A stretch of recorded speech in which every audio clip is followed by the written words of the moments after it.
Dan hari ini saya mengambil tema yang agak berat. Apakah Yesus berasal dari sejarah atau berasal dari kekekalan? Jadi kita sering banyak dibombardir dengan pengajaran kekekalan. Nanti mati masuk surga dan lain sebagainya. Nah sekarang saya berusaha dalam waktu yang singkat ini, 40-50 menit ini untuk membuat saudara terfokus kepada Yesus yang berasal dari kekekalan menuju kepada kekekalan dan akan tinggal di dalam kekekalan. Nah sebelumnya saya memberikan welcome kepada saudara yang baru pertama kali hadir di tempat ini. Coba toleh kiri kanan. Oh saya lihat ada anak rohani saya dari Semarang. Yoyo dan keluarganya dan istrinya Lia ya. Siapa lagi yang ada lagi? Nggak ada lagi yang lain, sebelah kiri kanannya semuanya baru atau lama. Kalau lama bilang lu lagi. Ya, tapi walaupun lu lagi, gue cinta lu gitu loh ya. Oke, fasten your seat belt, sekarang kita belajar. Saya minta agak fokus karena pelajaran ini agak berat. Sehingga saudara membutuhkan konsentrasi yang lebih daripada biasanya. Banyak dari kita sudah mengenal Yesus. Tetapi apakah pengenalan kita itu benar atau tidak? Tidak ada yang tahu kecuali dirimu. Nah mari kita sekarang adakan checklist. Apakah pengenalan kita dengan Tuhan adalah sesuai dengan Alkitab? Atau hanya sesuai menurut pengertianmu, menurut buku yang kau baca, menurut khotbah yang kau dengar, menurut dari orang tuamu dulu dan dari banyak macam sumber. Nah itu tidak salah, tetapi belum tentu itu yang benar-benar benar. Mengenal Yesus dengan benar. Apalagi mengetahui Yesus dalam kekekalan. Nah banyak faham agama yang berkata Jesus is a prophet. Banyak agama yang berkata Yesus adalah seorang nabi. Ada paham agama yang lain yang berkata Yesus adalah supreme being. Makhluk yang super, yang lebih daripada malaikat, yang lebih daripada manusia. Nah, apakah pengenalan kita sama dengan seperti itu?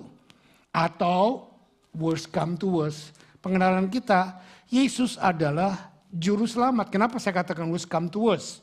Juru selamat. Karena kalau kita membutuhkan sesuatu, kita datang ke Dia.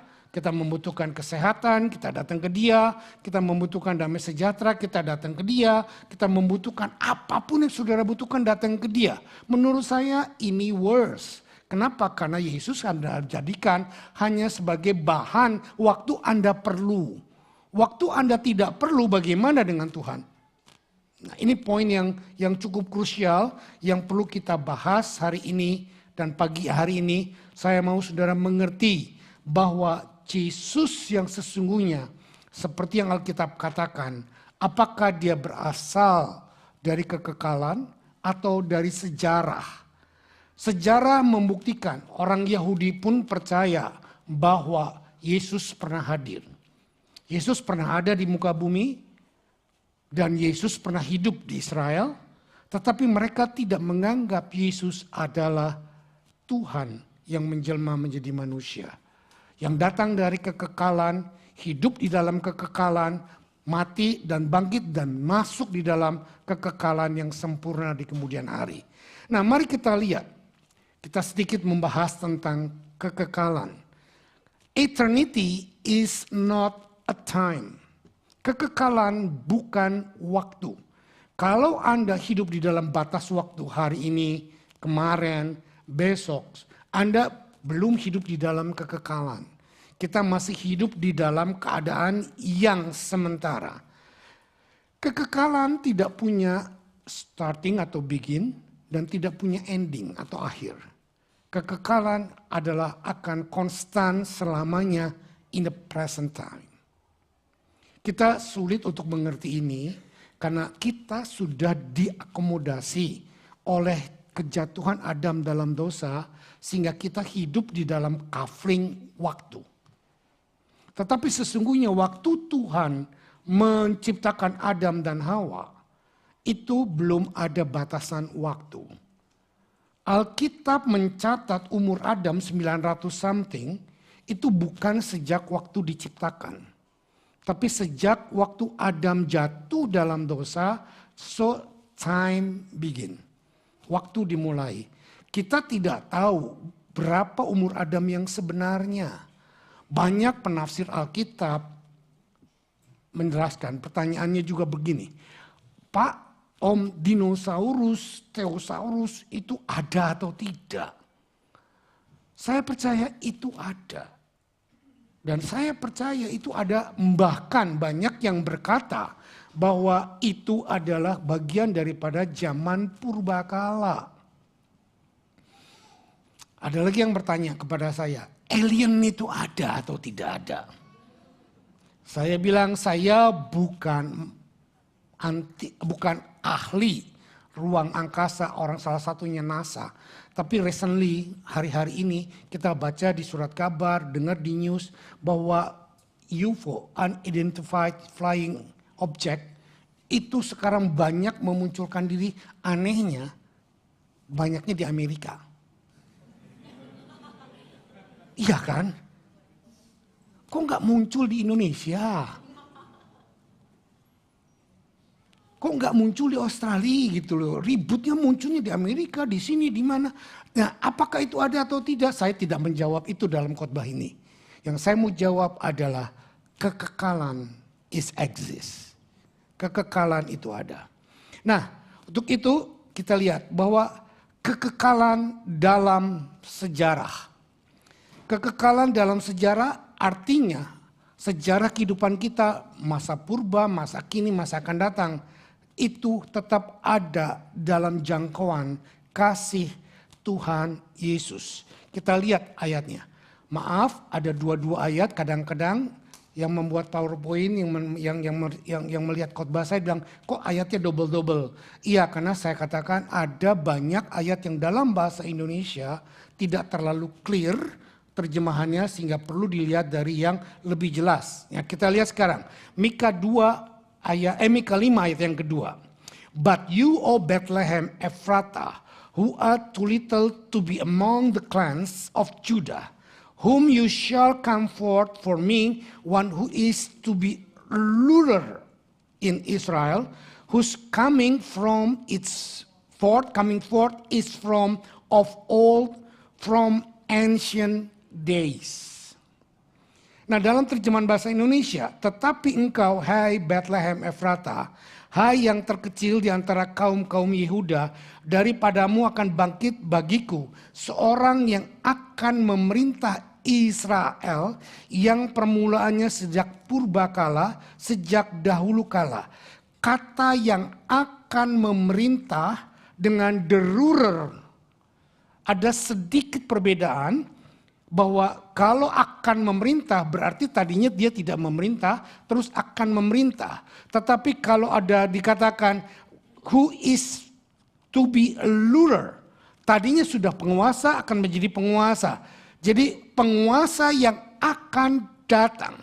Jadi Yesus memang penguasa dalam kekekalan. Dari ancients of day, dari zaman purbakala. Bukan cuma nanti pada waktu dia datang yang kedua kali berkuasa di dunia dan menjadi seluruh penguasa seluruh muka bumi baru dia berkuasa. No. Sejak dia datang, sebelum dia datang di dalam kekekalan pun dia sudah menjadi penguasa. Nah, penguasa ini adalah nanti kita akan lihat. Jesus is the ruler who's coming forth is from the old and from the ancient day. Mari renungkan sebentar. Makanya saya katakan ini agak berat, perlu untuk kita renungkan. Karena seberapa banyak kita menanggap dalam pikiran kita, who is Jesus? Who is the real Jesus? Bukan cuma sekedar banser penyelamat. Kalau kita dapatkan sesuatu apa-apa butuh ke dia. Tetapi izinkan dia menjadi penguasa tunggal dalam hidup kita. It's totally different mind. Jadi mari kita betul-betul melihat dan mengaplikasikan apa yang Yesus katakan. Dan Yesus juga berkata untuk dirinya sendiri. Yuk kita lihat di sini dikatakan. Yohanes 8 ayat 56 sampai 58. Abraham bapakmu bersukacita bahwa ia akan melihat hariku, dan ia telah melihatnya dan ia bersukacita. Ayat 57, kata orang-orang Yahudi kepadanya, umurmu belum sampai 50 tahun dan engkau telah melihat Abraham. Ayat 58, kata Yesus kepada mereka, aku berkata kepadamu, sesungguhnya sebelum Abraham, aku telah ada. Cerna sebentar. Dari Abraham ke zaman Yesus. Ada berapa tahun jeda waktunya? 100? Enggak lah. Berapa? Kita belum ngitung pastinya ya. Tetapi lebih daripada 100 tahun. Kemungkinan bisa 1000 tahun. Jadi kalau kita melihat bahwa waktu Abraham ada, Yesus sudah ada, bukan baru ada. Jadi eksistensi atau keberadaan Yesus bukan berkata I was there, but waktu Abraham ada dia berkata I am there. Now also I am there. In the future also I am there. Ini yang saya katakan banyak kali kita mungkin confused cara berpikir kita. Tapi pelan-pelan saya percaya Anda pasti bisa menyerap dengan pengertian ini. Karena pengertian ini amat sangat penting menurut saya. Untuk kita resapi dan ketahui. Baru kita bisa menyembah Tuhan dengan benar. Bukan cuma sekedar tahu Tuhan. Tetapi tahunya kita berdasarkan informasi yang sangat limited. Saya nggak bicara soal keselamatan. Keselamatan dengan hanya tahu Yesus Tuhan dan mengakui dan bertobat, kita selamat. Tetapi untuk menjamin dari waktu kita bertobat sampai kita mati nanti dan hidup dalam kekekalan, ini ada tenggang waktu yang sering kali kita anak-anak Tuhan lalai untuk melakukannya, sehingga nggak heran banyak anak Tuhan yang on off, bahkan backslide, bahkan pergi dari Tuhan. Jatuh imannya. Kenapa? Karena mereka tidak mengerti siapa Yesus yang sebenarnya. Atau kalaupun mereka tahu Yesus yang sebenarnya, mereka cuma tahu berdasarkan knowledge. Tidak berdasarkan experience, pengalaman hidup dengan Tuhan. Nah, tadi Tuhan Yesus sendiri berkata, aku ada pada waktu zaman Abraham. Sebelum Abraham pun aku sudah ada. Aku akan ada terus. Nah sekarang kita lihat. Rasul yang sangat terkenal, Paulus juga menyatakan siapa Yesus yang sesungguhnya. Efesus 1 ayat 3-4 berkata, terpujilah Allah dan Bapa Tuhan kita Yesus Kristus, yang dalam Kristus telah mengaruniakan kepada kita segala berkat rohani di surga. Lagi-lagi saya sering mengatakan ini terjemahan yang kurang tepat. Karena di dalam bahasa Inggris katakan, kita lihat dalam bahasa Inggrisnya ayat 3. Blessed be the God of the Father of our Lord Jesus Christ, who has blessed us in Christ with every spiritual blessing in the heavenly places. Heavenly places is not heaven. Karena heaven tidak punya banyak tempat, cuma satu tempat, surga. Dan Paulus tidak salah menuliskan bahwa God already bless us in heavenly places. Apa itu heavenly places? Waktu kita bisa menyamakan standar iman kita, rohani kita bersama dengan apa yang Yesus. Sebetulnya saya salah ngomong, bukan kita. Tetapi waktu Anda bersama dengan Tuhan, hidup bergaul intim dengan Tuhan, melakukan firman Tuhan, Tuhan mengatrol hidup kita ada di dalam heavenly places bersama dengan Dia.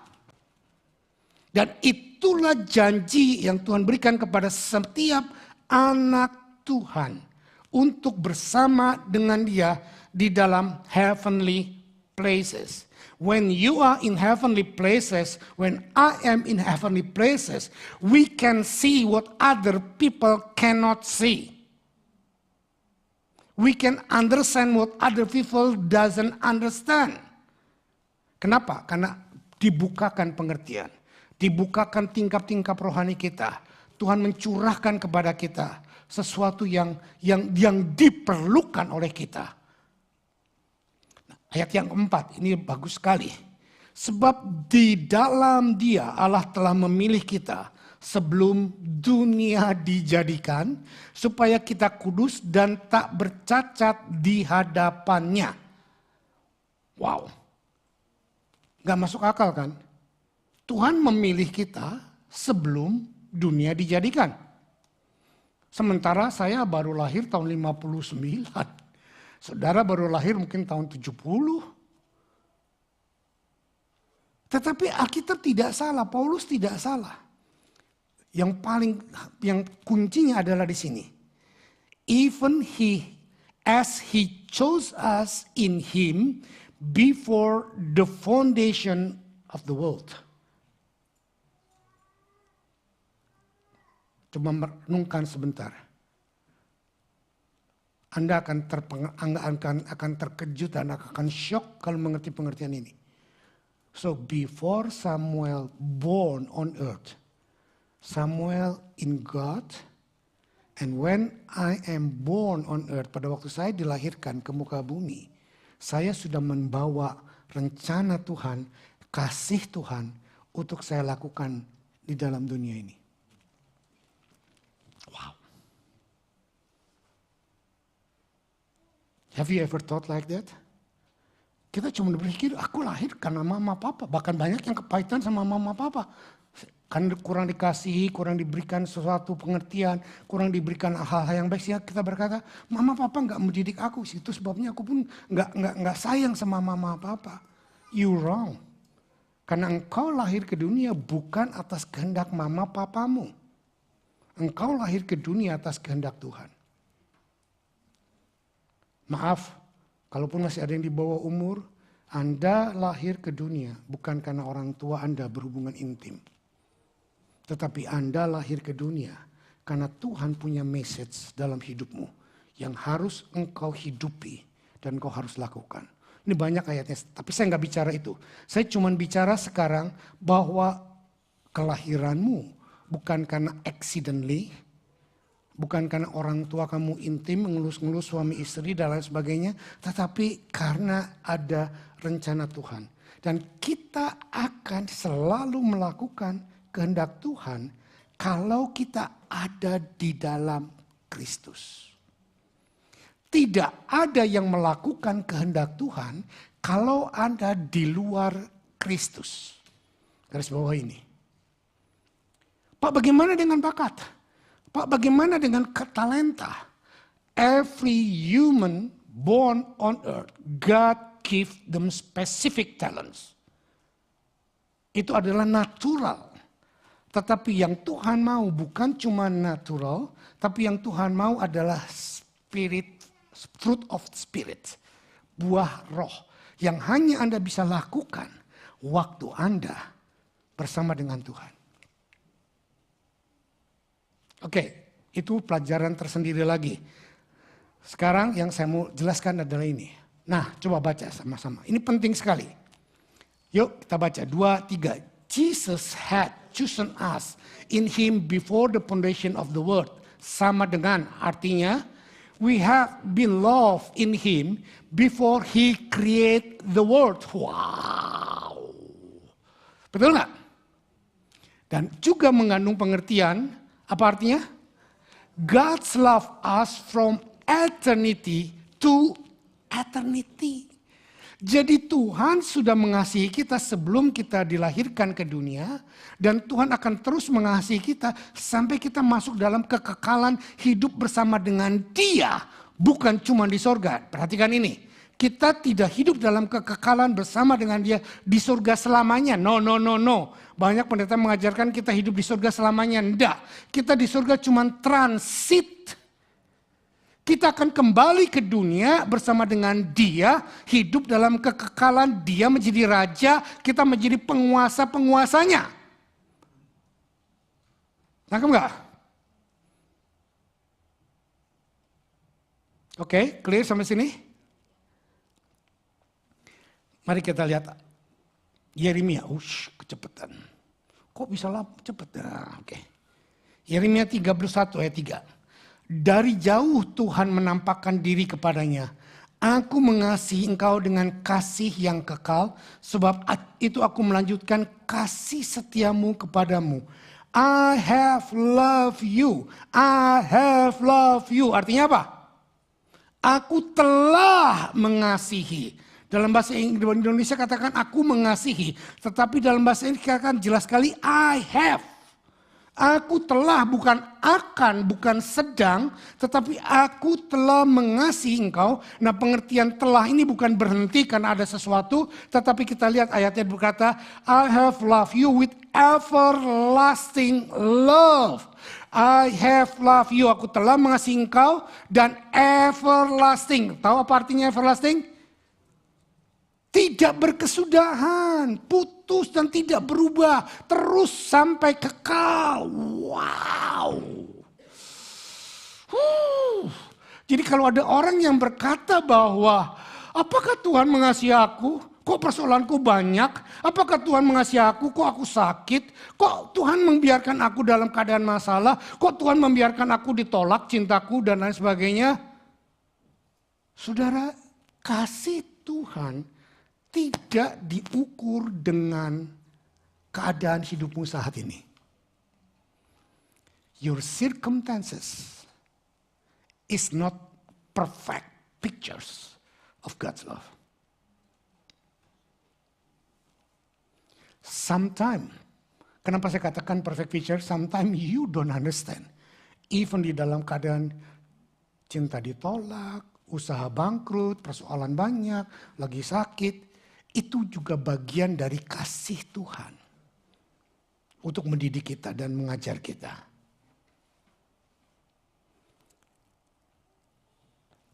Apa meaningnya? Ayat Yeremia ini berkata, kita lihat, saya jabarkan begini. God's love us with everlasting love. Never ending love, itu yang pertama. Yang kedua, God's love us with everlasting love. I have continued my faithfulness without ending. Kita baca tadi saya, I have loved you with everlasting love, therefore I have continued my faithfulness to you.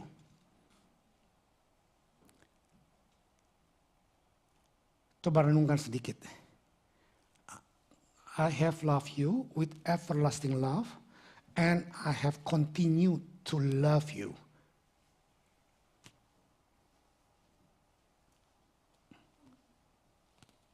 Apa artinya? Tuhan mengasihi kita. Jesus has loved you before you could do good or bad. So there is nothing you can do to make Jesus love you more. Or there is no mistake that could make him love you less. Wow. Saudara bayar perpuluhan. Saudara nggak bayar perpuluhan. Tidak akan membuat Tuhan mengasihi saudara lebih. Oh iya, makanya saya nggak bayar. Nggak ada bedanya. Buat apa bayar? Gitu loh. Yang ketawa maafkan saya.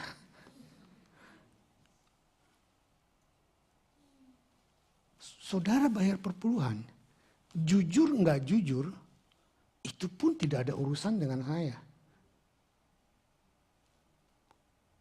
Jadi mari kita benar-benar melihat bahwa apa yang kita lakukan is totally for God. Kalau saudara bayar perpuluhan, melayani supaya saudara dilihat oleh gembalamu, ada di gereja, you are totally wrong. Anda misleading di dalam hidup Anda, percuma. Anda bayar perpuluhan, gak bayar perpuluhan, memberi persembahan, gak memberi persembahan. Itu urusanmu pribadi dengan Tuhan. Tanda bukti kasihmu dengan Tuhan. Saya gak ngerti terlalu banyak orang di gereja tersinggung kalau pendetanya bicara soal keuangan. Kenapa dia mesti tersinggung? Karena dia gak mengerti prinsip kehidupan bahwa keuangan adalah tanda bukti bahwa kita mengasihi Tuhan atau tidak. Nah, orang yang tersinggung biasanya gak bayar perpuluhan. Kalau dia bayar perpuluhan, buat apa dia mesti tersinggung? I did it. I do it. And I do it with my glad. Wah, pokoknya kalau di gereja, Pak, saya banyak kali dinasihati orang. Jangan ngomong soal duit, Pak. Nanti jemaat pindah. Saya mau berkata, jemaat mau pindah, jemaat mau gak pindah. Itu urusannya jemaat. Tetapi tugas saya adalah bukan menggelitik telinga saudara, tapi menyampaikan kebenaran firman Tuhan. Bahwa kasih Tuhan buat saudara konstan, tidak akan pernah berubah. Amin. Jesus has loved you before you could do good or bad.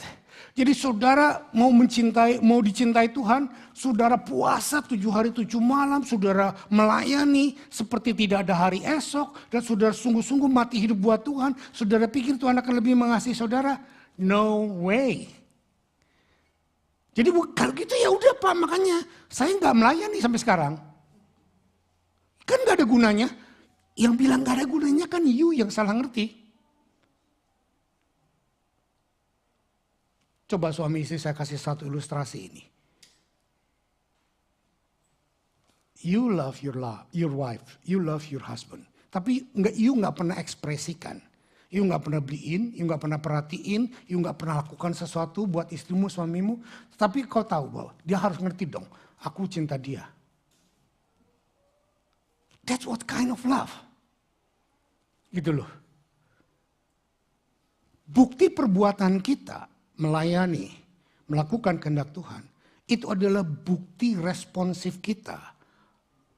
Karena Tuhan sudah mengasihi kita. Bukan untuk membuat Tuhan lebih mengasihi kita. Are you with me?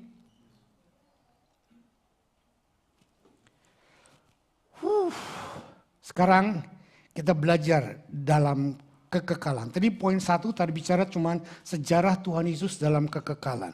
Sekarang coba lihat saya. Para wanita khususnya. Kenapa engkau rela keluarkan uang ratusan juta untuk menghilangkan keriput, wrinkle, dan lain sebagainya? Untuk apa? Supaya kelihatan cantik dalam kekekalan. Anti-aging itu sangat laku di mana-mana. Saya mau ngomong dengan jujur, it's fake. Itu palsu. Sampai kapanpun kita tidak akan bisa melawan waktu Tuhan. Saudara boleh diserum, boleh dibotok, boleh dibitik, boleh disuntik hormon, boleh diapain. Tetap aja aging akan menggerogoti tubuh kita. Nah, pertanyaan yang mendasar ini adalah ini. Coba lihat saya. Kenapa manusia ingin hidup dalam kekekalan? Saudara tidak pernah memikirkan seperti itu. Kenapa? Tadi saya bilang wanita, sekarang bilang penguasa.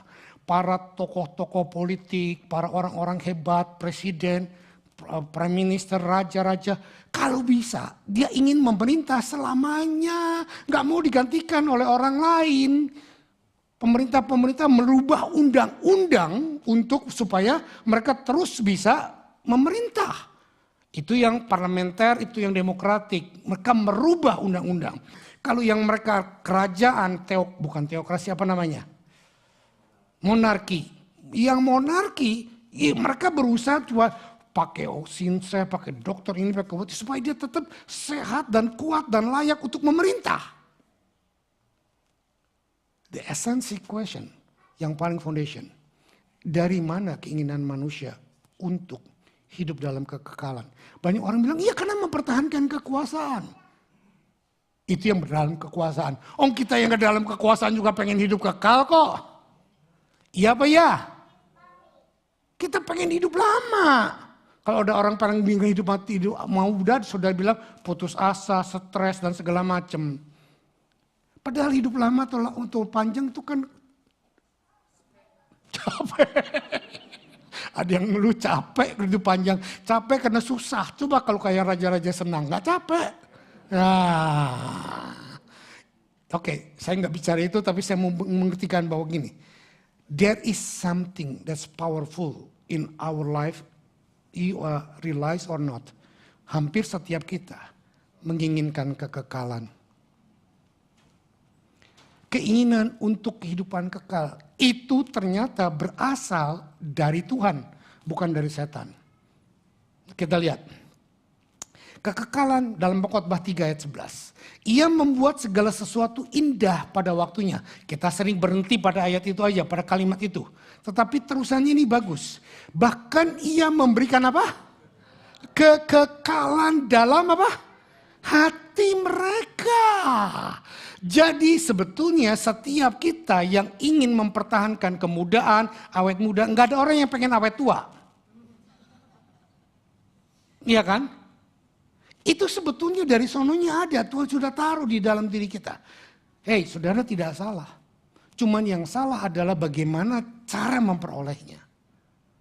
Saya sangat percaya bahwa tidak perlu pakai anti-aging, pakai krem, suntik hormon, botok ini dan lain sebagainya. Saya sangat percaya bahwa waktu Anda terima Yesus Tuhan, hidup di dalam kebenarannya, Anda umur 100 tahun sudah peot, sudah renta, baru mati. Tapi nanti dalam kekekalan, dengar perkataan saya, perhatikan perkataan saya. Anda tidak peot, tidak renta, rambutmu tidak putih, tetapi Anda dalam segar seperti umur 30 atau 35 tahun. Kenapa saya ngomong demikian?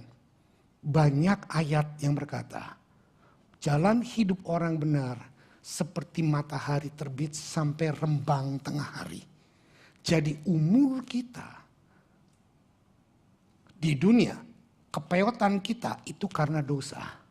Tetapi pada waktu kita hidup di dalam Tuhan, mati di dalam Tuhan, maka kita nanti di surga akan berubah semuanya jadi ganteng segar. Banyak orang bilang sama saya, Om lebih ganteng sekarang daripada masa muda. Apa lip service apa enggak tahu itu urusannya. Itu urusan kamu ya. Tapi saya berkata bahwa saya makin tua makin loyo. Pinggang sakit, punggung sakit, lutut sakit gitu loh. Tapi waktu saya muda saya kuat, saya strong. Walaupun kurang ganteng. Mungkin karena waktu itu kurang punya duit untuk beli baju yang bagus-bagus gitu loh. Ya itu just kidding, membuat saudara jangan terlalu konsentrate. Tetapi intinya bahwa Tuhanlah yang memberikan kekekalan kepada kita. Dan kekekalan itu Tuhan taruh di dalam hati kita. Sehingga tidak heran semua orang berusaha untuk supaya hidup dalam kekal. Meskipun cara yang mereka pakai adalah salah. Nah, rasa kekekalan yang Tuhan taruh di dalam hati manusia. Dengar baik-baik. Coba lihat saya dengan serius. Tidak bisa digantikan dengan apapun. Dan itu akan selalu ada. Dan itu akan selalu berhasil kalau kekosongan itu diisi oleh pribadi Tuhan. Nah, kebanyakan orang melupakan pribadi Tuhan. Waktu masih miskin, rajin ke gereja. Doa malam datang, doa puasa datang, doa pekerja datang, doa apa aja datang. Jadi maha hadir di gereja. Bahkan banyak yang berkata, saya lebih senang ada di gereja daripada ada di luar sana. Haleluya. Tetapi begitu bisnisnya diberkati. Sibuk Om. Kan ini juga harus diurus. Ini kan berkat Tuhan, ini kan pemberian Tuhan. Kalau kita nggak urus kan kita dosa sama Tuhan. Benar. Tetapi jangan mengurus berkat lebih daripada mengisi keintiman dengan Tuhan. Perhatikan ini. Kalau bukan saya yang ngurus, ini hancur Om. Ya itu lu bego ngurus. Tuhan memberikan hikmat kepada kita untuk memanage apa yang ada pada kita. Untuk mendelegasikan, untuk mengaktifasikan. Supaya kita tetap intim dengan Tuhan. Pribadi kita dengan Tuhan tidak terhalangin oleh apapun. Saya nggak nyindir, tapi nyikat. Ada banyak orang seperti itu. Tetapi apakah dengan cara demikian dia selamat? Of course selamat. Selamat tidak ditentukan dengan seringnya datang ke gereja. Si Pak Selamat ada di mana-mana. Saya nggak bicara soal selamat, tapi saya bicara bagaimana kita mengisi keselamatan dalam kekekalan sewaktu kita ada di muka bumi ini. God put in our hearts sense of eternity that only Him that can fill it up.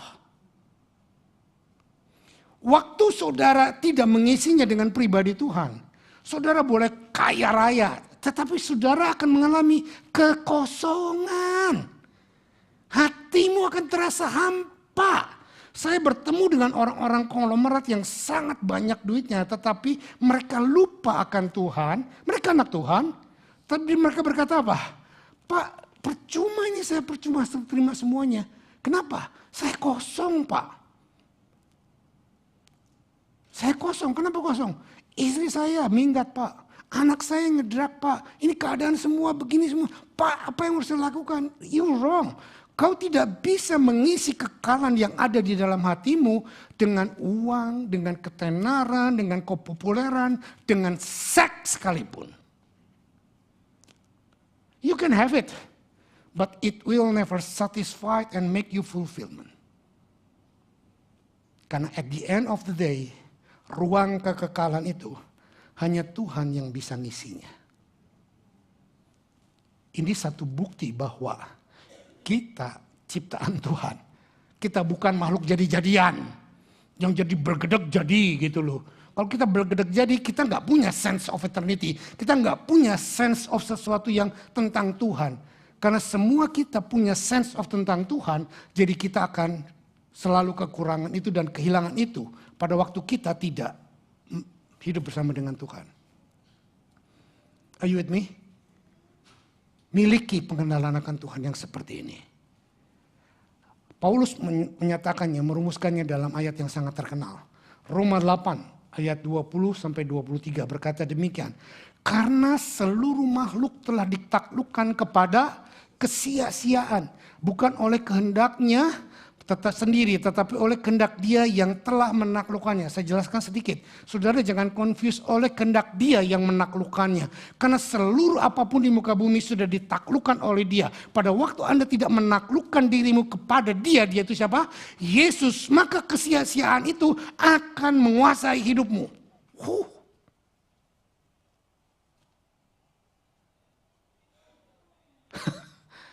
Oke, kita lihat ayat 21.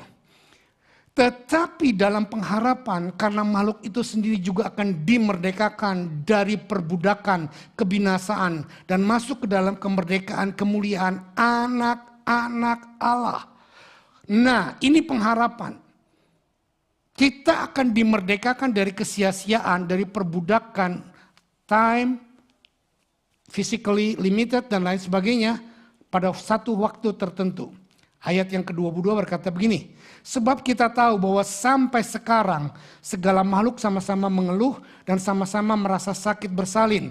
Dan bukan hanya mereka saja, tetapi kita yang menerima karunia sulung roh, kita juga mengeluh dalam hati kita sambil menantikan pengangkatan sebagai anak, yaitu pembebasan tubuh kita.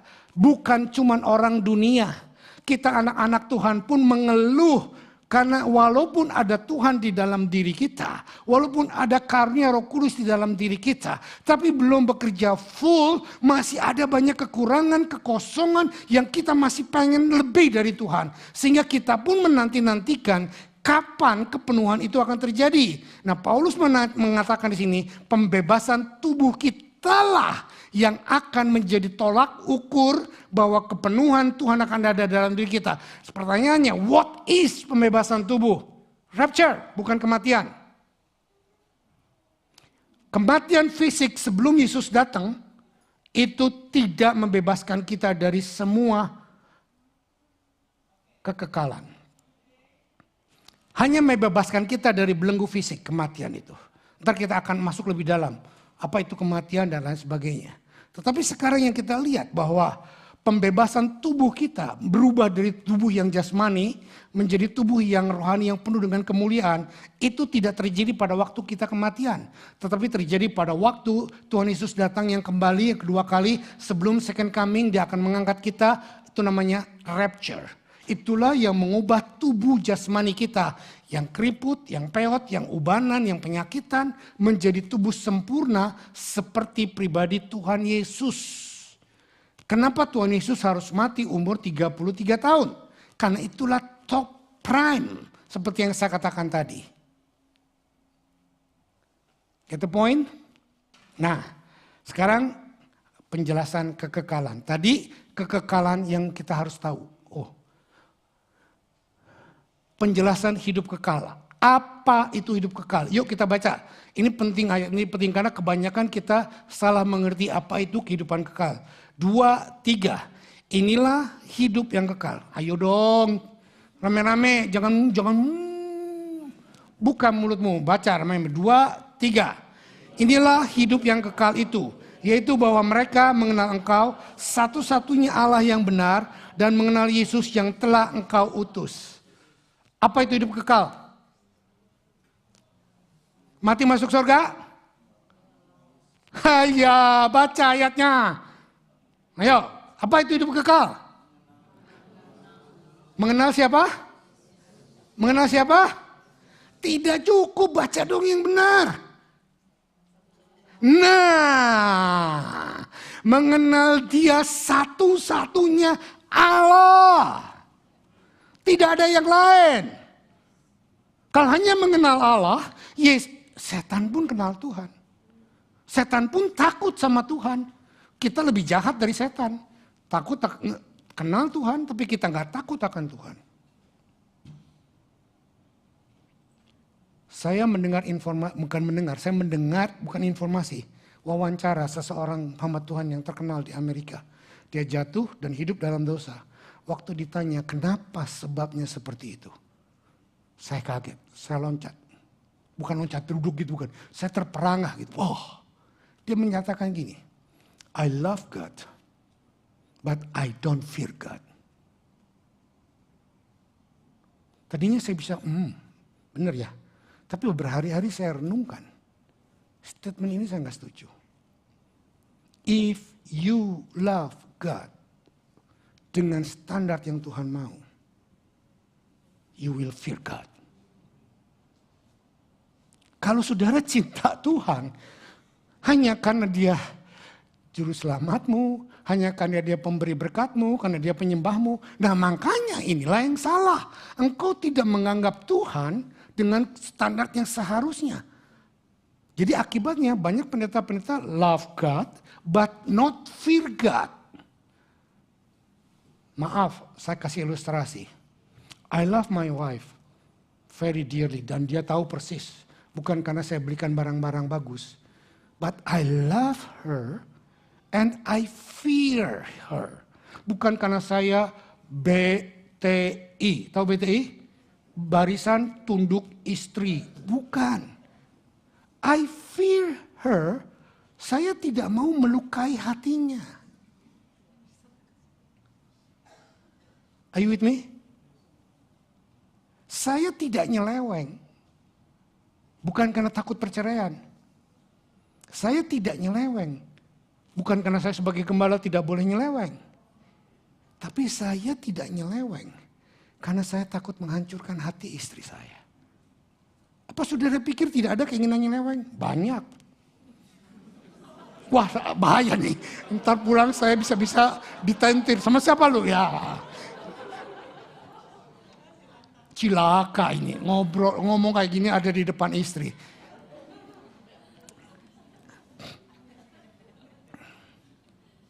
Saudara, dengar baik-baik. Tidak ada satu manusia pun yang kudus. Love God, kalau tidak ada fear God, love yang sorry saya katakan, love yang totally wrong. Kalau you love God, you will fear God. You will do whatever God said to you. Itu yang Alkitab katakan. Bukti daripada orang mencintai aku, mencintai Tuhan, kata Tuhan, adalah melakukan kehendak Tuhan. Udah jelas kehendak Tuhan gak boleh nyeleweng. Pendeta ini nyeleweng. Udah jelas gak boleh korupsi. Pendeta ini korupsi. Dan waktu ditanya kenapa kamu seperti itu? Karena aku cinta Tuhan, dia khotbah, dia melayani, menggebu-gebu. Tapi dia gak takut akan Tuhan. Nah, cinta macam mana pula bah, kata orang Sumatera. Saudara mau punya suami, punya istri, aku cinta kamu, tapi aku punya yang lain?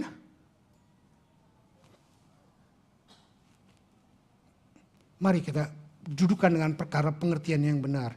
Itu sebabnya saya bilang tidak semua hamba-hamba Tuhan besar yang ngomong di TV, yang ngomong di buku, itu semuanya omongannya benar. Mari kita koreksi secara alkitabiah. Saya ngomong begini bukan berarti Samuel Yusuf yang paling benar. No. Kamu boleh lihat saya juga banyak salah, koreksi saya. Tapi jangan teriak-teriak sama saya. Ya, koreksi boleh, berikan usul boleh. Oke, lihat ayat yang ke-20 tadi.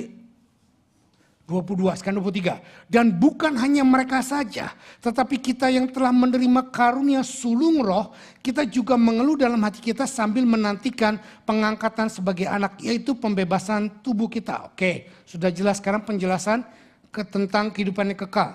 Inilah hidup yang kekal, yaitu bahwa mereka mengenal Engkau satu-satunya Allah yang benar dan mengenal Yesus yang telah Engkau utus. Saudara, kalau saya ngomong bicara bahwa Yesus satu-satunya yang bisa membuat kita hidup dalam kekekalan, semua pemimpin agama yang lain, semua Tuhan yang lain tidak masuk kategori ini, saya akan didapet orang, kamu terlalu fanatik, kamu terlalu egois, kamu tidak toleran, kamu tidak bisa untuk fleksibel. Saya mau berkata, dalam hal ini, dalam kekekalan, dan dalam hanya satu yang menyelamatkan, saya nggak mau toleransi. Karena ini firman Tuhan. Jangan didilute, jangan diencerkan firman Tuhan demi untuk kita acceptable kepada orang lain. Orang lain gak bisa menerima kita karena kebenaran Kristus. Dari sononya Yesus juga disalibkan gara-gara itu. Amin. Jangan mau compromise, jangan mau toleran untuk kebenaran yang mutlak ini. Nah ini lagi statement, yuk kita baca ramai-ramai. 2, 3. Kita tidak menerima dan memulai kehidupan kekal pada waktu kita mati. Tetapi kita memulai kehidupan kekal pada waktu kita menerima Yesus sebagai Tuhan, Raja dan Juru Selamat kita secara pribadi. Ada banyak orang bilang matilah yang membuat kita masuk dalam kehidupan kekal. No. Mati merupakan cuma jembatan pemisah antara tubuh dengan jiwa dan roh. Jiwa dan roh saudara kembali kepada alam roh. Yang bertobat di dalam Tuhan masuk ke Firdaus. Yang tidak bertobat masuk ke Hades. Alam maut. Clear? Tubuh kita semuanya kembali kepada bumi. Ngomong-ngomong orang yang meninggal. Saudara kenal Ijul? Maminya baru meninggal kemarin. Oh, kalau saudara mau memberikan persembahan kasih silahkan. Ya, mamanya meninggal dipanggil Tuhan kemarin pagi. Itu berita. Jadi yang meninggal di dalam Tuhan, rohnya ada di Firdaus. Saya berkata kepada Ijul, mamamu sudah bebas dari penderitaan. Mamamu sudah bebas dari penyakit. Mamamu sudah bebas dari siksaan fisik. Sekarang dia sudah bersama dengan Tuhan. Tetapi itu bukan kekekalan yang sebenarnya. Karena roh dan jiwa kita itu ada sementara di Firdaus. Nanti pada waktu Yesus datang yang kedua kali second coming. Sebelum second coming, roh dan jiwa kita akan kumpul dengan tubuh yang dibangkitkan. Dan dengar baik-baik. Kita tetap akan ada 3 dimensi. Tubuh, jiwa, dan roh di dalam kekekalan bersama dengan dia. Kenapa demikian? Karena memang kita diciptakan dari awal tubuh, jiwa, dan roh. Dan Yesus sendiri menjadi pionir kita. Yesus sendiri menjadi anak sulung bagi kita. Bahwa dia naik ke surga, tubuhnya pun ikut naik. Jadi dia hanya satu-satunya yang dari oknum Trinitas yang punya tubuh, jiwa, dan roh. Sementara Bapa punya roh dan jiwa dan kita tidak bisa lihat. Roh Kudus pun roh dan jiwa, kita tidak bisa lihat. Tetapi hanya Yesus yang punya satu tubuh. Dan kita akan meniru apa yang Yesus lakukan. Di dalam kekekalan kita pun akan punya roh, jiwa, dan tubuh. Dan kita memulai kekekalan kita pada waktu kita menerima Yesus sebagai Tuhan. Satu-satunya. Bukan yang lain. Oke? Nah kalau saudara berpikir Yesus itu satu-satunya. You have no choice. Hidup apapun kita harus selaraskan dengan firman Tuhan. Cara mencari jodoh pun harus apa? Tuhan bilang jangan cari jodoh yang tidak kenal Tuhan. Tetap dengan anak Tuhan. Kalau bisa sebelum pacaran, kalau Anda senang sama orang itu, supaya dia bertobat dulu baru pacarin. Jangan udah pacaran baru suruh bertobat, seringkali nggak mau. Biasanya kalau lagi pendekatan PDKT disuruh apapun iya. Biasanya. Enggak juga katanya ada yang godek-godek gitu ya. Ya terserah lu dah. Tapi menurut saya biasanya waktu PDKT kita selalu jaga image, kita selalu jaga yang terbaik. Bahkan maaf, mau kentut pun kita tahan. Iya kan? Tapi kalau sudah pacaran, apalagi orang Cina bilang sudah ting-cing, tahu ting-cing? Sudah menjadi fiancé, fian yang makan cece gitu loh ya. Jadi waktu kita udah menjadi fiancé, kita akan menikmati bahwa kok dia nggak seindah warna aslinya ya, nggak seperti dulu. Sekarang kentut sembarangan, rambut acak-acakan, nggak di make up dan lain sebagainya. Ya Fuji kalah iklannya, tak seindah warna aslinya. Are you with me? Welcome to the reality. Itulah reality kehidupan. Kalau saudara terpukau jatuh cinta sama dia karena gantengnya, karena cantiknya. Saya pernah dengar seseorang berkata, makan tuh ganteng. Makan tuh cantik. Lu tahu nggak, biaya ganteng, biaya cantik itu olok di ongkos. Iya nggak? Yang kurang cantik, yang kurang ganteng, makan lebih olok lagi. Karena dia kurang ganteng, kurang cantik, jadi dia pergi ke dokter ini, suntik itu, lakukan ini, biayanya lebih mahal. Itu tergantung. Tapi yang jelas saya katakan bahwa kehidupan kekal itu Tuhan taruh dalam diri kita. Dan penjelasan kehidupan kekal sudah saya jelaskan, kita tidak menerima kehidupan kekal karena kita melakukan kebaikan. Tapi kita menerima kehidupan kekal karena ada Yesus bersama dengan kita. Nah sekarang di dalam kehidupan iman menuju kepada kehidupan kekal, apa yang perlu kita rasakan? Ini yang perlu kita rasakan. Yuk kita baca ini lagi sekali lagi. 2, 3. Kita tidak menerima dan memulai kehidupan kekal pada waktu kita mati. Tetapi kita memulainya kehidupan kekal pada waktu kita menerima Yesus sebagai Tuhan dan Raja Juru Selamat kita secara pribadi.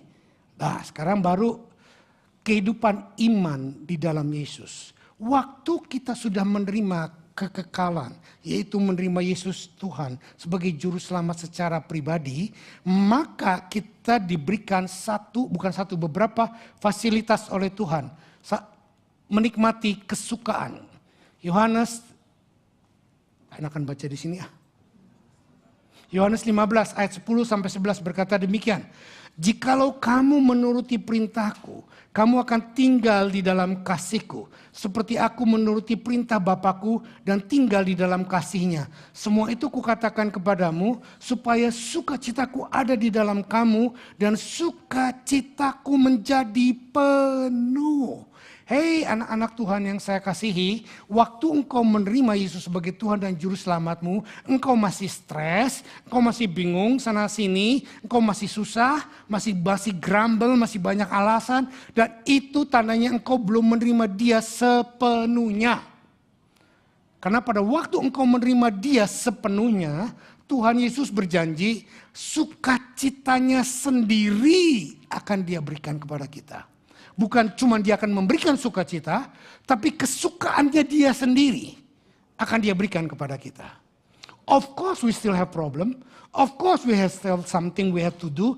Of course kita akan berhadapan dengan ketidakcocokan, ketidakenakan. Tapi itu tidak membuat sukacitaku. Apalagi saya melihat banyak anak-anak Tuhan. Begitu ketemu masalah, Om, Pak, saya nggak pelayanan dulu, udah saya ruwet banget gini-gini. Nah, saya nggak mengerti orang-orang yang seperti itu. Di mana sukacitanya untuk hidup dengan Tuhan.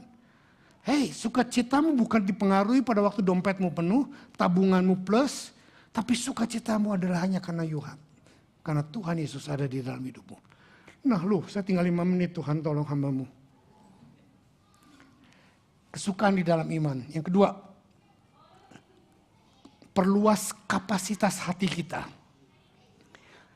Kejadian 1 ayat 28 berkata demikian.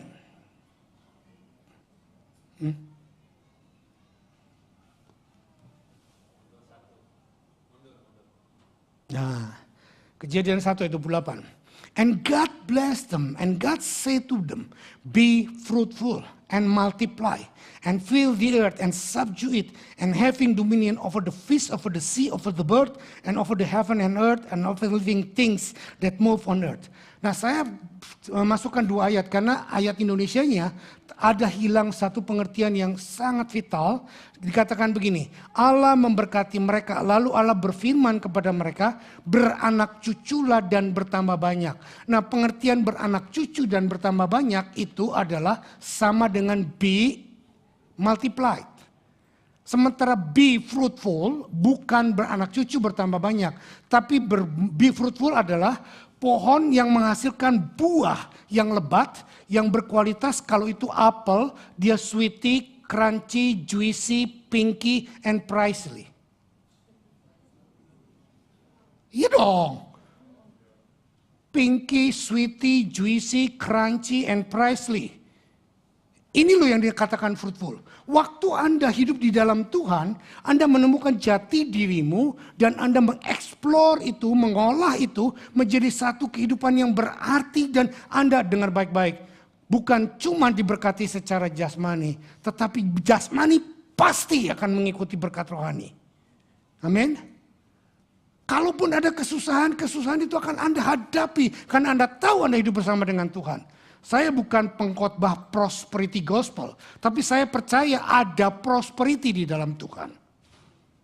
Karena Alkitab juga mencatat bahwa Tuhan sangat suka akan membuat prosper para hamba-hambanya. Prosper itu bukan cuma bicara dompetmu penuh, tapi prosper itu bicara tentang hati yang penuh. Makanya saya berkata bahwa prosperity dimulai dari spirit filled. Amen. Oke, sekarang diperkaya. Ini statement saya.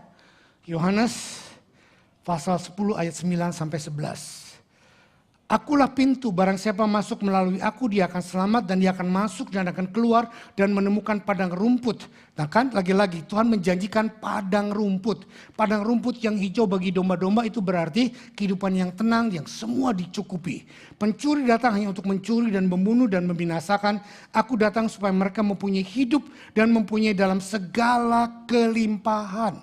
Nah kelimpahan itu diberikan kepada kita domba-dombanya. Karena ayat 11 berkata, akulah gembala yang baik. Gembala yang baik memberikan nyawanya bagi domba-dombanya. Saudara, Tuhan memberikan nyawanya supaya kita hidup dalam serba berkat yang berkelimpahan. Amin. Amin. Berkat berkelimpahan, please jangan diciutkan hanya dengan keuangan. Hanya diciutkan dengan materi. No, berkat berkelimpahan itu, saudara, orang Jawa bilang benar, gemah ripah loh jinawi. Tahu nggak? Nggak tahu. Nanti tanyalah. Gemah ripah loh jinawi. Walaupun saudara dalam kekurangan, keuangan maksud saya, tapi hatimu tidak merana atau merene. Saudara tetap bisa mengalami sukacita. Itulah tandanya Tuhan sudah memperkaya hidupmu. Amin. Sekarang kekekalan yang ada di surga. Nah ini Aduh, waktunya udah habis, tapi cepat aja ya. Cepat. Saya minta waktu tambahan 5-10 menit. Dikasih nggak dikasih, harus dikasih.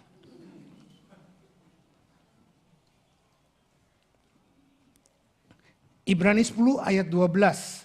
Ia telah mempersembahkan hanya satu korban saja. Karena dosa ia duduk untuk selama-lamanya di sebelah kanan Allah. Yesus sudah ada di dalam kekekalan bersama dengan Bapaknya, duduk di sebelah kanan, oke?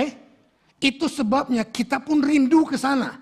Karena ada banyak, ntar kita lihat ada firman yang berkata, Yesus sendiri berkata, aku mau di mana aku berada, kamu berada.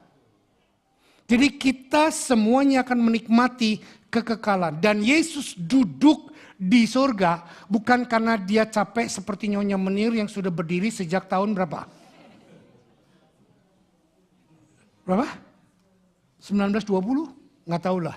Nyonya Menir berdirinya terlalu lama, pegel dia makanya jamunya pegelinu. Nah, tapi dia dijawab juga Nyonya Menir nggak pegel-pegel karena dia minum jamu pegelinu. It's okay.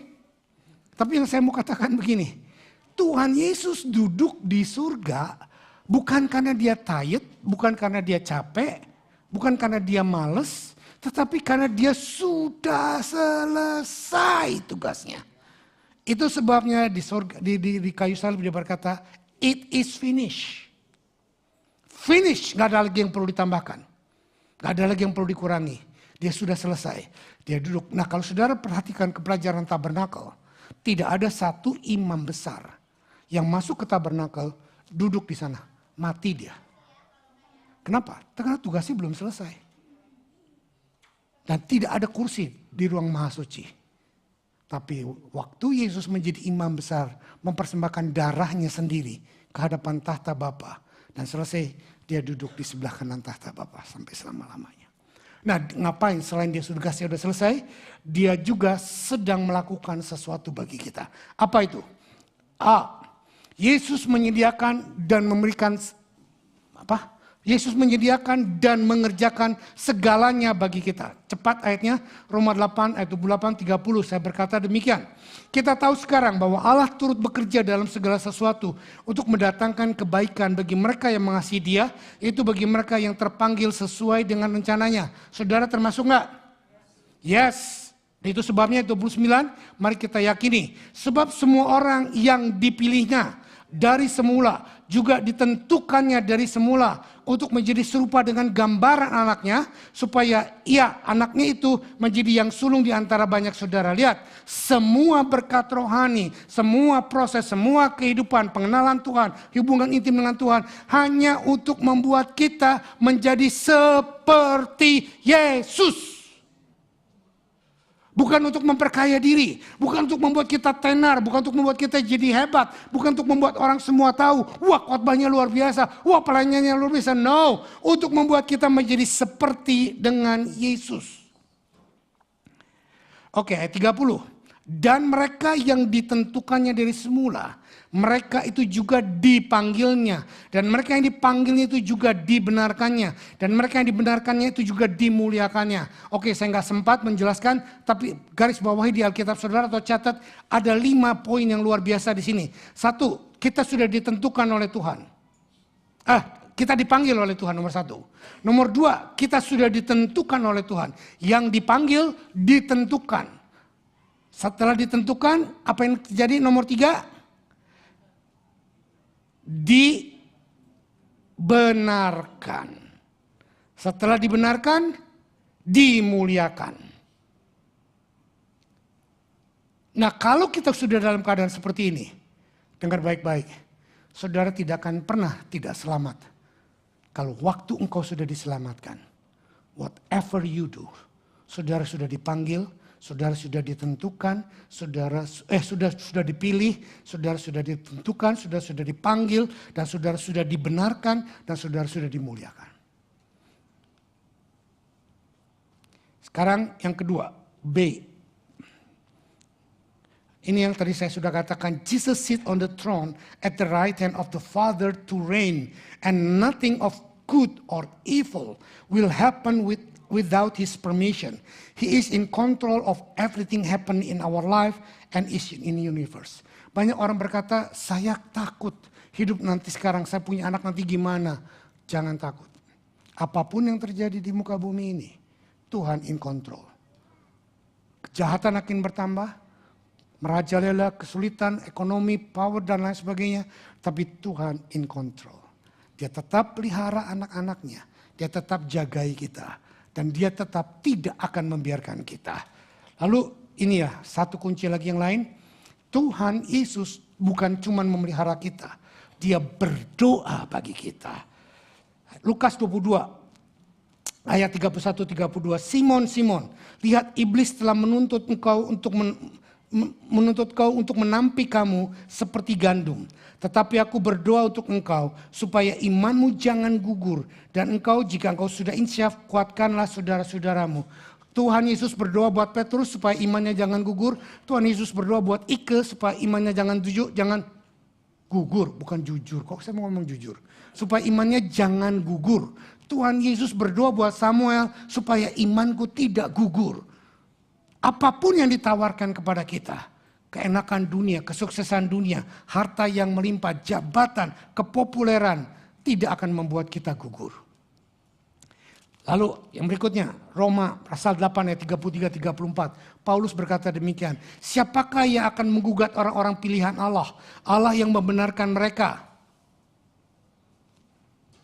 Allah yang membenarkan mereka.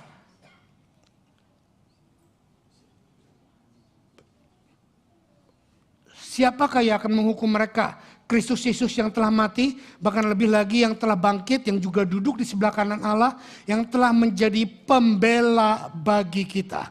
Nah, terjemahan kata pembela ini kurang tepat, sebetulnya adalah yang bahasa Inggris katakan Roma 8 ayat 34 berkata, who is to condemn? Christ Jesus is the one who died more than death, who was raised, who is in the right hand of God, who indeed of interceding for us.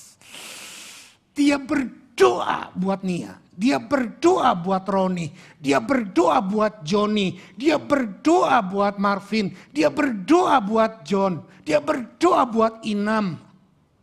Jangan yang namanya keren-keren aja. Inam juga perlu disebut. Iya kan? Dia berdoa buat semua kita. Dan bukan cuma satu ayat ini aja. Dia juga berdoa, kita lihat dalam Ibrani 7 ayat 25. Interceding adalah berdoa syafaat bagi kita semua. Ibrani 7 ayat 25, karena itu ia sanggup juga menyelamatkan dengan sempurna semua orang yang oleh dia telah datang kepada Allah. Saudara perhatikan, dia sanggup menyelamatkan dengan sempurna. Dia yang menyelamatkan dengan sempurna, bukan karena perbuatan kita. Amin. Sebab ia hidup senantiasa untuk menjadi pengantara. Nah lagi-lagi terjemahannya dikatakan pengantara. Tapi dalam bahasa Inggris dikatakan, Hebrew 7 ayat 25 adalah, since he was lived to make intercession for them. Hey, kalau saudara sedang menghadapi masalah, kalau saudara sedang penyakit, saudara sedang menghadapi kebangkrutan, saudara sedang menghadapi ancaman tuntutan hukum dan lain sebagainya. Ingat, dia sedang berdoa untuk engkau. Dia sedang berdoa untuk engkau. Untuk apa? Untuk supaya saudara memperoleh kehidupan kekal bersama dengan dia. Bukan cuma dilepaskan dari tuntutan. Bukan cuma dilepaskan dari masalah. Bukan cuma disembuhkan dari penyakit. Ada satu tujuan yang lebih besar. Supaya kita bisa hidup bersama-sama dengan dia. Tanpa kekurangan apapun. Ketiga sekarang. Tuhan Yesus melindungi kita. Nah ini ayatnya. Yudas 1 ayat 24. Yuk kita baca. Kalau perlu sudah baca Alkitab. Tandai dalam Alkitab sudah ini powerful banget. Bagi dia yang berkuasa menjaga supaya kamu jangan tersandung. Dan yang membawa kamu dengan tidak bernoda. Dan penuh kegembiraan di hadapan kemuliaannya. Saudara, Tuhan berdoa, Tuhan mau, Tuhan rencanakan semuanya supaya kita masuk surga dalam keadaan penuh. supaya kita bertemu dengan dia dalam kekekalan, dalam keadaan sukacita yang besar. Bukan cuma sekedar, ya udah gua mah yang penting masuk surga lah, di emperan juga boleh. Di surga nggak ada emperan. Kalau surga ada emperan, lantainya nggak terbuat dari emas. Amin. Jangan berpikir kayak orang-orang yang sana berpikir sembarangan. Pokoknya yang penting gue masuk surga. Nggak punya mahkota juga gue yang penting masuk surga. Itu bisa loh terjadi. Orang yang masuk surga nggak punya mahkota. Contohnya pencuri yang di sebelah kanan Yesus. Mati, dia selamat mati masuk surga. Tapi karena dia tidak melakukan apapun. Saya yakin dia tidak punya mahkota. Dia tidak punya reward. Tapi dia selamat. Saya nggak mau masuk surga gundul. Saya nggak mau masuk surga dengan lelah tertati-tati. Aduh bodoh gue di dunia dulu gue mestinya gini. Nah. Amin. Oke. Tuhan Yesus yang melindungi kita. Yohanes 10 ayat 11. Bukan cuma melindungi kita. Tapi dia memberikan nyawanya bagi kita. Dulu saya berkata begini. Kalau ada orang yang mau ganggu istri saya. Saya bilang awas loh. Lu berani ganggu istri gue? Langkahi mayat gue. Lama-lama saya berpikir gue goblok. Kalau gue mati, istri gue akan diambil sama dia. Jadi saya berpikir begini, ada orang yang ganggu istri saya, kulangkahi mayatmu. Saudara ngerti maksud saya? Inilah yang Tuhan Yesus lakukan. Kalau ada kuasa-kuasa lain yang mau mengganggu saudara, Tuhan Yesus akan berkata, hey, aku sudah mati buat kamu. Siapa yang mau ganggu kamu? Amin. Amin. Lah lewat aja satu lagi poin terakhir. Yang gede. Ini ada satu ayat lagi lewat aja. Tuhan Yesus sedang menyiapkan tempat bagi kita. Deng. Yohanes 14 ayat 1 sampai 4. Janganlah gelisah hatimu, percayalah kepada Allah, percayalah juga kepadaku. Di rumah Bapakku banyak tempat tinggal. Jika tidak demikian aku mengatakannya kepadamu. Sebab aku pergi ke situ untuk menyediakan tempat bagimu. Dan apabila aku telah pergi ke situ dan telah menyediakan tempat bagimu, aku akan datang kembali dan membawa kamu ke tempatku. Supaya di mana aku berada, di situ kamu berada. Wow! Tuhan tidak rela hidup sendirian enak-enak di sorga. Tuhan mau bersama dengan kita. Beberapa tahun yang lalu, saya nggak menuliskan, tapi saya membuat satu statement begini. God will not do without you. Tuhan tidak ingin melakukannya tanpa engkau. Tetapi engkau tidak bisa melakukannya tanpa Tuhan. Nangkap gak ini? Kenapa Tuhan Yesus mau mati? Untuk dia bersama dengan kita. Dalam kekekalan. Tetapi selama kita belum masuk dalam kekekalan. Kita sudah hidup. Bukan hidup. Kita sudah ada di dalam masa kekekalan. Tetapi belum masuk realitas kekekalan. Mari kita bersukacita. Hidup di dalam iman. Kita diperkaya. Kita diurapi. Kita joy. Satu ayat terakhir. Roma 6 ayat 22-23. Kok? Oh ya ini. Roma 6 ayat 22-23. Tetapi sekarang setelah kamu dimerdekakan dari dosa. Dan setelah kamu menjadi hamba Allah. Kamu beroleh buah yang membawa kamu kepada pengudusan. Dan sebagai kesudahannya ialah hidup yang kekal. Sebab upah dosa ialah maut. Tetapi karunia Allah ialah hidup yang kekal di dalam Tuhan Yesus Kristus. Amin. Bapa, hamba sudah berhenti berbicara walaupun kelebihan waktu. Kami percaya Tuhan, Roh Kudus, Engkau tidak membuat kami boring mendengarnya, tapi Engkau membuat kami exciting. Karena kami punya Tuhan yang mau hidup bersama kami, baik sekarang di bumi dengan iman, dengan penyertaan, dengan doa, dengan berkat, dengan karunia. Dan nanti sampai di sorga bersama-sama dengan Engkau. Dan turun kembali memerintah bersama dengan Engkau di dalam kekekalan. Terima kasih Tuhan, kami sambut kebenaran firman-Mu. Dan kami yakini di dalam hidup kami. Kalau sekarang kami sedang menghadapi ujian, Kalau sekarang kami sedang menghadapi tantangan, kalau kami sedang menghadapi proses penderitaan, sakit, kekurangan berkat, atau apapun, kalau kami sedang mengalami hal-hal yang negatif sepertinya, biarlah kami boleh terfokus kepada Engkau. Tetapi kalau seandainya kami sedang menikmati berkat-Mu, kami sedang menikmati keuangan, kami sedang menikmati kesuksesan, kami sedang menikmati keindahan dalam kehidupan ini. Tuhan, hamba berdoa, jangan kami ternina bobo, jangan kami terbuai oleh hal-hal yang hanya sementara. Tetapi biarlah fokus kami tetap kepada yang kekal, yaitu hidup bersama dengan Engkau. Karena apa yang kami punyai sekarang, maupun penderitaan, maupun kekayaan, maupun kesusahan, ataupun kesuksesan, maupun penyakit atau kecemerlangan, atau apapun, itu semuanya sementara. Karena yang kekal sedang menunggu kami bersama dengan Engkau. Biarlah Tuhan kekekalan ini yang sudah Engkau persembahkan dalam hidup kami lewat tubuh dan darah-Mu yang Engkau sudah curahkan di atas kayu salib, itu menjadi acuan dalam hidup kami. Apapun yang sedang kami hadapi saat ini Tuhan, kami akan terus memfokuskan hidup kami di dalam kekekalan bersama dengan Engkau. Persatukan roti ini dengan tubuh-Mu, cawan anggur dengan darah-Mu, sehingga benar-benar menjadi makanan dan minuman yang sejati. Dan terus menyatukan roh, tubuh dan jiwa kami dengan Engkau Tuhan. Kau terus berdoa buat kami, Kau terus berusaha buat kami dengan mengirimkan roh-Mu, dengan menyiapkan semua yang terbaik bagi kami. Dan biarlah kami menerimanya dalam nama Yesus. Amin. Silakan.